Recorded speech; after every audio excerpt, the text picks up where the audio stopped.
नमस्ते, the freedom में आपका स्वागत है। मैं सुधीर। इस समय हम लोग उन कहानियों पर चर्चा कर रहे हैं कि कैसे किस तरह से भारत में ब्रिटिश साम्राज्य के खिलाफ बड़े क्रांतिकारी दल अब सक्रिय हो चुके थे। और पिछले वीडियो में हम सब ने देखा था कि पहली बार कैसे ब्रिटिश साम्राज्यवाद पर भारतीयों ने बम फेंका, पहली बार बड़ा विस्फोट किया। इस कहानी को आगे बढ़ाने से पहले उन तमाम हृदयवान महानुभावों को धन्यवाद, आभार, जिन्होंने आर्थिक सहयोग दे करके हमारे इन शोध कार्यों को और इस अभियान को जारी रखने में मदद की है। तो पिछले वीडियो में हमने खुदीराम बोस और प्रफुल्ल चाकी ने जब बम विस्फोट किया था उसको हम लोगों ने देखा था। यह ब्रिटिश साम्राज्यवाद पर भारतीयों का पहला बम विस्फोट था। इस मामले को लेकर के लोकमान्य तिलक ने, बाल गंगाधर तिलक ने अपने अखबार केसरी में एक संपादकीय लिखा था और उसमें उन्होंने बहुत सारी बातें लिखी थी जो सरकार की नज़र में आपत्तिजनक थी।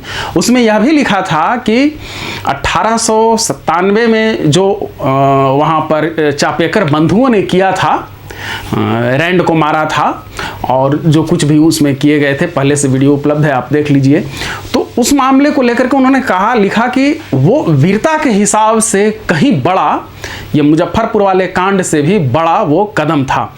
लेकिन उद्देश्य के हिसाब से देखें, जो सीधे सत्ता पर हमला और व्यापकता के हिसाब से देखें, तो बंगालियों ने जो ये किया कारनामा, मुजफ्फरपुर में बम फेंकने की घटना, ये बड़ी घटना है। इसलिए कि वहाँ रैंड को मारा। रैंड सिर्फ जिम्मेदार था वहाँ प्लेग में जो लोगों के साथ अत्याचार किए जा रहे थे उसके लिए। लेकिन इस बार ये जो था, ये किसी एक काम के लिए सिर्फ उसको दोषी नहीं माना जा रहा था, बल्कि ये सीधे सिस्टम पर हमला था, व्यवस्था पर हमला था, सरकार पर हमला था। और इस मामले में इसी निबंध के चलते तिलक पर मुकदमा चला देशद्रोह का और उन्हें 6 साल देश निकाला की सजा दी गई। एक तरह से काले पानी की सजा दे दी गई और उन्हें भेज दिया गया बर्मा जेल में। यह भी एक इंटरेस्टिंग चीज इसमें है कि लोकमान्य तिलक की ओर से इस मुकदमे में पैरवी की थी मोहम्मद अली जिन्ना ने। अभी हम लोग फिर लौट करके आते हैं।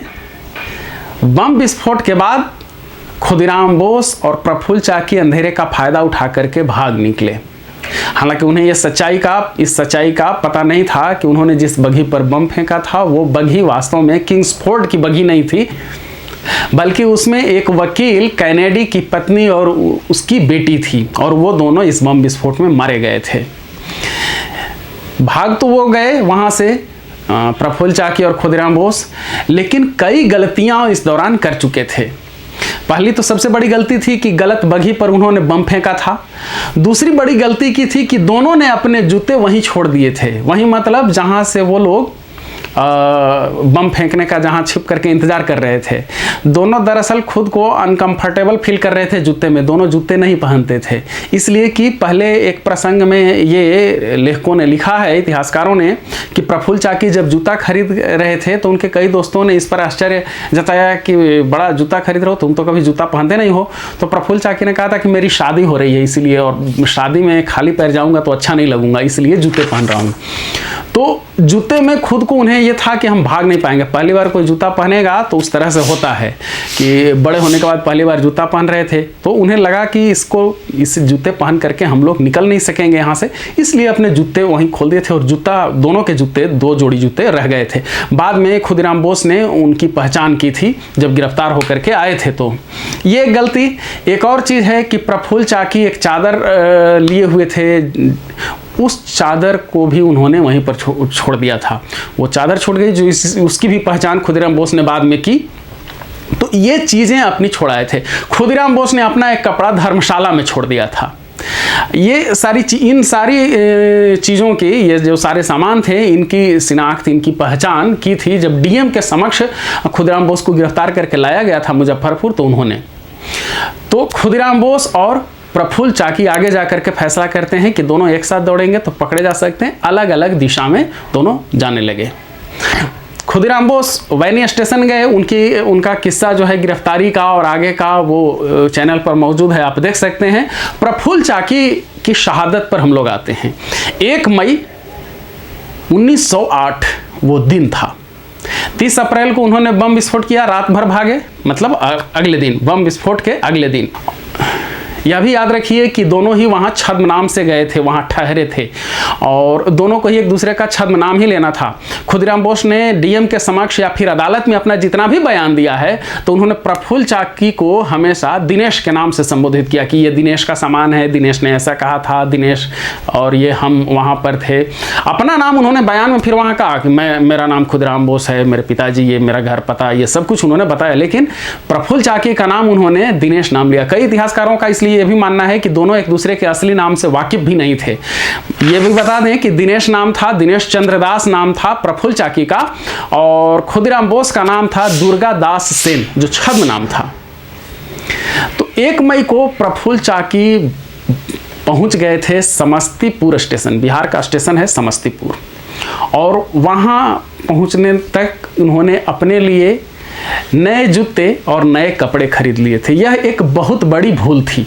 उधर तो जो पहले गलतियां हुई ही, यहाँ पर भी एक बड़ी गलती हुई। नए जूते नए कपड़े देख करके कोई भी किसी का भी ध्यान जा सकता था, क्योंकि उस समय जूते नए जूते बहुत प्रचलन में नहीं थे कि सब कोई जूता पहन करके चल रहा है और कोई किसी के लिए विशेष बात नहीं है, तो ऐसे भी दूसरों के ध्यान में आ सकते थे। लेकिन ये चाहे जो कहिए, ये उन्होंने गलती की जिसके चलते आसानी से दूसरों के ध्यान में भी आ सकते थे। उन्होंने इंटर क्लास का टिकट लिया मोकामा स्टेशन के लिए, समस्तीपुर से मोकामा आने के लिए। उसी ट्रेन में एक दरोगा भी यात्रा कर रहा था, जो दरअसल अभी ड्यूटी पर नहीं था, वो छुट्टियों में यहाँ आया हुआ था और सिंहभूम में उसकी ड्यूटी थी। नंदलाल बनर्जी उस दरोगा का नाम था। उसने देखा कि ये एक कम उम्र का लड़का है और सब जगह शोर मची चुका था कि ये इस तरह से 2 लड़के हैं जो बम फेंक करके भागे हैं, इतनी उम्र लगभग है। चूँकि 2 पुलिसकर्मियों ने उन्हें देखा था टहलते हुए, इस वजह से उन्हें ये था कि इन्हीं 2 लड़कों ने बम फेंका है। तो हुआ ये कि नंदलाल बनर्जी को शक हो गया और वो प्रफुल्ल चाकी से बंगाली में बातचीत करने की कोशिश करने लगा जिससे कुछ पता चले। और ये बातचीत जब होने लगी तो प्रफुल्ल चाकी को थोड़ी असुविधा होने लगी। उन्हें लगा कि अब क्या कहें, किस चीज़ का क्या जवाब दें, कहाँ रहते हैं, ये सब कुछ पूछ रहा होगा। तो उन्होंने ये तय किया कि यहाँ से हट जाते हैं। वो दूसरे डिब्बे में चले गए और इधर नंदलाल बनर्जी ने मुजफ्फरपुर में एक अति आवश्यक टेलीग्राम भेजा जिसमें कहा कि एक संदिग्ध है जो संभव है कि वो शामिल हो सकता है उस कांड में। और मोकामा स्टेशन पर जब गाड़ी पहुंची तो वहां पहले से ही पुलिस मौजूद थी और नंदलाल बनर्जी के इशारा करते ही प्रफुल्ल चाकी को पुलिस ने गिरफ्तार कर लिया।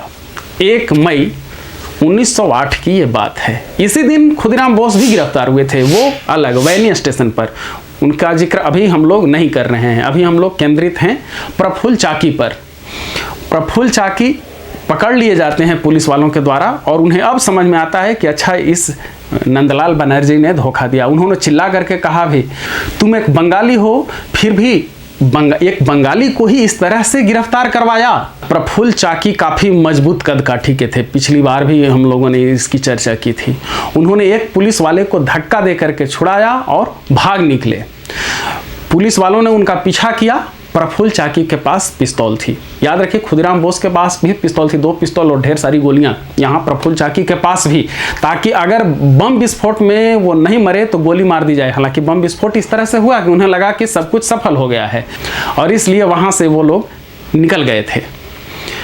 प्रफुल्ल चाकी पुलिस के हाथों गिरफ्तार नहीं होना चाहते थे और वो ये चीज़ अब भांप रहे थे कि वो घिर चुके हैं, पुलिस वाले हर हालत में अब गिरफ्तार कर ही लेंगे। 1 मई 1908 को शाम 4 बजे प्रफुल्ल चाकी ने खुद को गोली मार ली और इस तरह से अपने देश के नाम शहीद हो गए।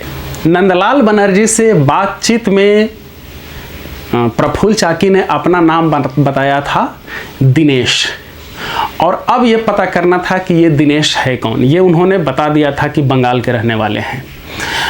तो पहचान के लिए अब देखिए ब्रिटिश सरकार की क्रूरता। प्रफुल्ल चाकी का सिर काट करके स्पिरिट में डुबा करके और कलकत्ता भेजा गया ये पहचान करने के लिए कि आखिर ये कौन है, नाम पता क्या है। और वहाँ जाकर के फिर ये पता चला कि यह रंगपुर का रहने वाला प्रफुल्ल चाकी है, दिनेश नहीं है। यह आप प्रफुल्ल चाकी की महान शहादत की कहानी सुन रहे थे, इसलिए कि खुदीराम बोस और प्रफुल्ल चाकी ने जब मुजफ्फरपुर में बम विस्फोट किया, उसके बाद ब्रिटिश हुकूमत में हलचल मच गई, हर जगह गिरफ्तारियां होने लगी। और 2 मई को, मतलब प्रफुल्ल चाकी की शहादत और खुदीराम बोस की गिरफ्तारी के ठीक अगले दिन 1908 में बहुत जगह छापेमारी हुई। मुजफ्फरपुर में भी लगभग सभी बंगालियों के घर खंगाले गए थे। वहाँ पर भी जितने भी संदिग्ध जगहें थी, वहाँ पर या खुफिया विभाग से जहाँ की सूचना मिल रही थी, वहाँ पर गिरफ्तारी हो रही थी। और 2 मई को ही बंगाल में एक ऐसी जगह पर छापेमारी हुई जहाँ से उस समय के लगभग सभी बड़े क्रांतिकारी गिरफ्तार कर लिए गए। उसमें अरविंद घोष, वारिंद्र घोष से लेकर के उल्लासकर दत्त वगैरह ढेर सारे नाम थे। वह मुकदमा अलीपुर षड्यंत्र केस के नाम से चला था। उसमें सरकारी गवाह बन गया था एक नरेन गोसाई, और उसे मारा था कन्हाई लाल और सत्येंद्र बसु ने। सत्येंद्र बसु, याद रखिए, प्रफुल्ल चाकी और खुदीराम बोस के मेंटर की तरह थे। और उस मामले में फिर उन दोनों को फांसी की सजा हुई थी। वो कहानियां भी अभी हम लोग जारी रखेंगे, लेकिन अगले वीडियो में। इस वीडियो को खत्म होने से पहले आप सभी साथियों से आग्रह है कि जो आर्थिक रूप से सक्षम हैं, हमारे इन शोध कार्यों को आगे बढ़ाने में, इस अभियान को जारी रखने में मदद करें। आपके स्क्रीन पर एक बैंक खाते का विवरण नजर आ रहा होगा, उसके माध्यम से आप हमारी मदद कर सकते हैं। बाकी आप तमाम दर्शकों से आग्रह है कि इन वीडियोज को अधिक से अधिक लोगों तक पहुंचाइए, ताकि लोग जान सकें कि हमारे देश के लिए किन लोगों ने अपनी शहादत दी, किस तरह से ये देश आज़ाद हुआ है, कितने लोगों ने आखिर कुर्बानियां दी हैं, क्रांतिकारियों का लक्ष्य क्या था, मकसद क्या था, क्या चाहते थे वो, कैसे काम करते थे वो, वतन के लिए मर मिटने का कितना महान जज्बा था उनके अंदर। हमारी कोशिश है कि खुदीराम बोस ने जो अपना ऐतिहासिक बयान दिया था मुजफ्फरपुर डीएम के समक्ष और फिर अदालत में, उसे भी आपके समक्ष रखा जाए। साथ ही उन्हें जो सज़ा सुनाई गई थी, फैसले की पूरी कॉपी भी मैं चाहूँगा कि आप लोग ज़रूर देखें। वो सब बाद में। अभी अगले वीडियो में हम लोग बंगाल में जो गिरफ्तारी हुई और नरेन गोसाई को मारा गया, उस कांड पर चर्चा करेंगे। हमारे साथ जुड़े रहने के लिए द फ्रीडम को सब्सक्राइब कीजिए। धन्यवाद। जय हिंद। इनकलाब जिंदाबाद।